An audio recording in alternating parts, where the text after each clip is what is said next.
My name is Mark Aaron Polgar. I'm one of the co-conveners this year for the ACRL National Library Marketing and Outreach Interest Group. Today we are interviewing Kathy Dempsey, Library Marketer Extraordinaire. Kathy is the founder and consultant of Libraries Are Essential Consultancy. She is the author of the book, The Accidental Library Marketer. She's also the editor for 21 years of MLS, Marketing Library Services newsletter, and she is the blogger of the M-Word blog. So I'm very, very happy that we have Kathy today. We're going to be doing a short interview, and the theme today is our marketing plans. So there's been much discussion on marketing plans. We have a lively Facebook group, and there's been a lot of people posting about, what are some of the components and some of the best practices when developing a marketing plan. So we're going to ask the expert today. We have a couple of questions for you, Kathy. And I guess I'd like to start with the first question. So number one, why is a marketing plan so important for a library? Well, gosh, it's important for so many reasons. Thank you, Mark, for giving me a chance to talk about this and to do this interview. I really am passionate about helping librarians do better marketing and promotion. And I'd love for them to start with their marketing plans. The reason the plans are so important is that like anything else, just like a strategic plan or a technology plan, if you don't know where you're going, how do you know what the steps are to get there? So but a marketing plan doesn't have to be really complex. It doesn't have to be a big 50-page thing that you pay somebody, $25,000 to put together. A plan can be simple, or it can be very complex, but as long as the plan means getting everything, all your information together and deciding where you want to go, who you want to market to, how to reach them, and what your goals are. So really, your marketing plan is kind of your roadmap, rather than just putting out a bunch of messages willy-nilly all over the place and hoping that people see them. If you have a plan, you can work at that strategically and logically, and it just helps your marketing to be much more effective and successful. Great, thank you. The second question really focuses on the components or the parts of a marketing plan. So my question for you is, what are some of the important components or parts that make up a really good marketing plan? Well, again, the parts of a marketing plan, when it's all written out, are similar to the parts of a strategic plan or anything else. You'll have your executive summary at the beginning. You'll have your all the data that you gathered for the plan. You'll have your list of target markets. You'll have a list of goals and the strategies and tactics, the activities that you're going to do to reach those goals. But the one thing I'd like to focus on for a minute, if I may, is the first step when I wrote my book, The Accidental Library Marketer. I created what I call the cycle of true marketing. And it's a cute little image. It's an oval that lists all the steps in creating your plan. And interestingly, the first step is the one that people often skip. And that first step is doing market research about the people that you're trying to reach. So often librarians assume that they just know everything about the group. Well, I'm marketing to students. I'm promoting something to freshmen, like my bibliographic instruction or something like that. And they just sit down and say, okay, this is what I'm going to do to reach them. When in fact, it's so vital to start at the beginning with marketing research and learn about the target market that you're trying to reach. And there's lots of different ways to do that. The classic surveys, focus groups, just chatting with people, studying data about them. If you're an academic, go to your university's office that has the data on that class of incoming freshmen. How many are there? How many are local? How many are from other parts of the country or from other countries? Do you have a group for whom English is not their first language?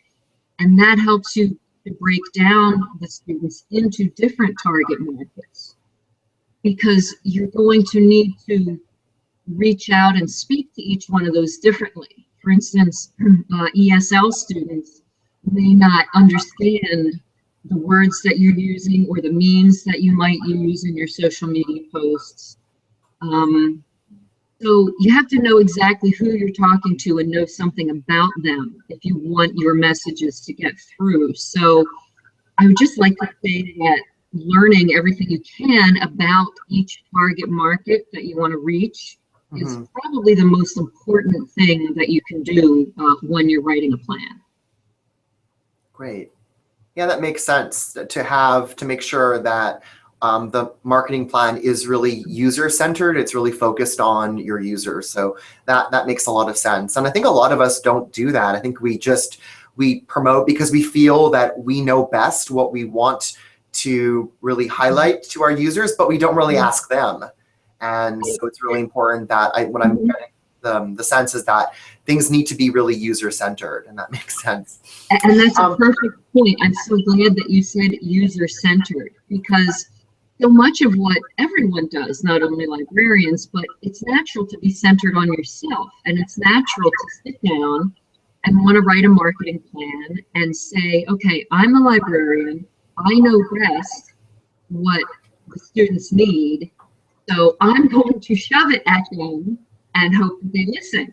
But if your plan is going to be user-centered, the studies that you do initially of those users will tell you what communications avenues they pay attention to.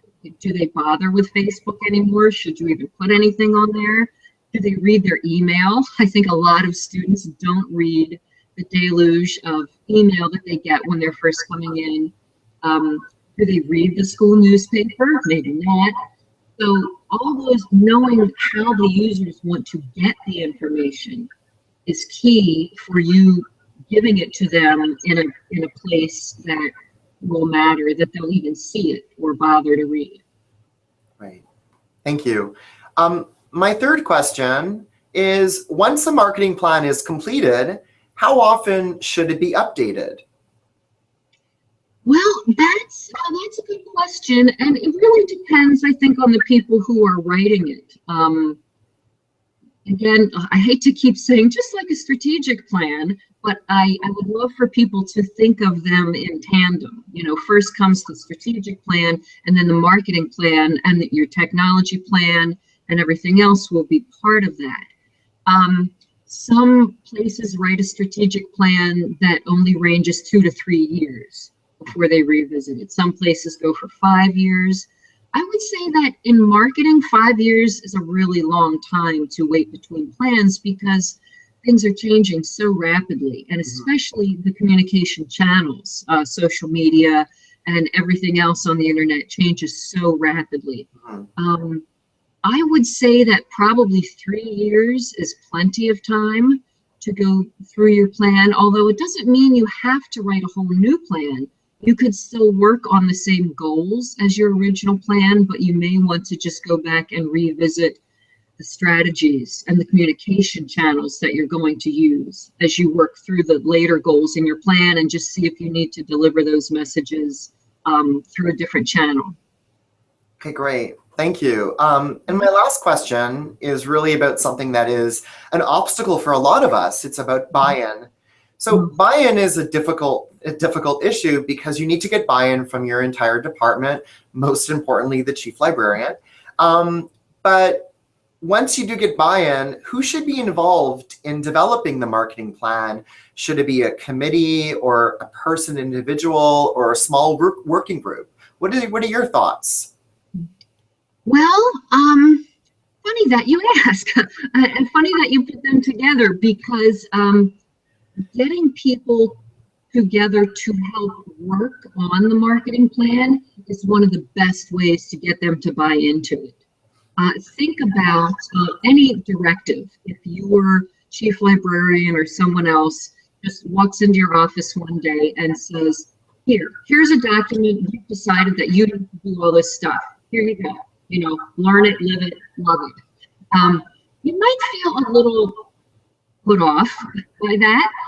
You might question where these directives are coming from and why the rules are the way they are.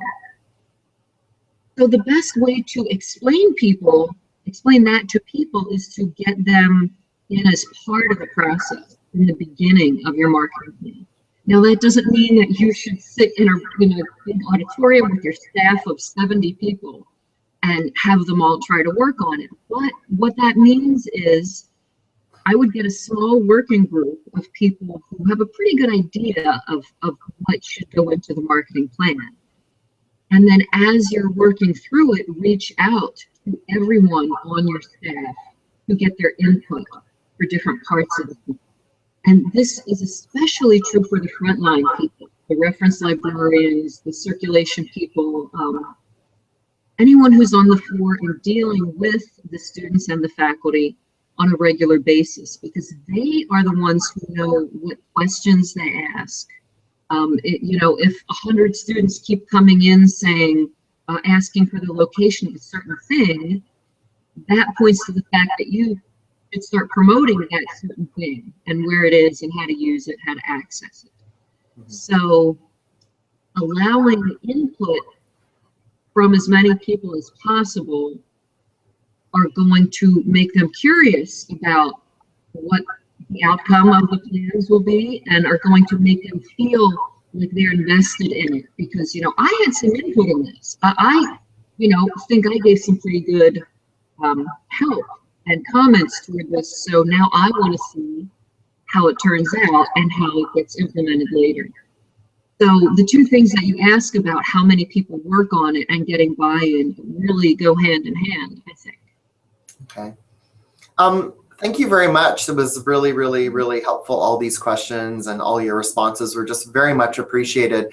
On behalf of the ACRL Library Marketing and Outreach Interest Group, we'd like to thank you for taking the time to do this interview. We've really appreciate your time and all the hard work that you do.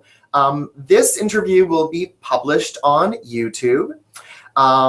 So check it out. And this is Mark Aaron Polgar reporting as one of the co-conveners this year for the Library Marketing Outreach Group.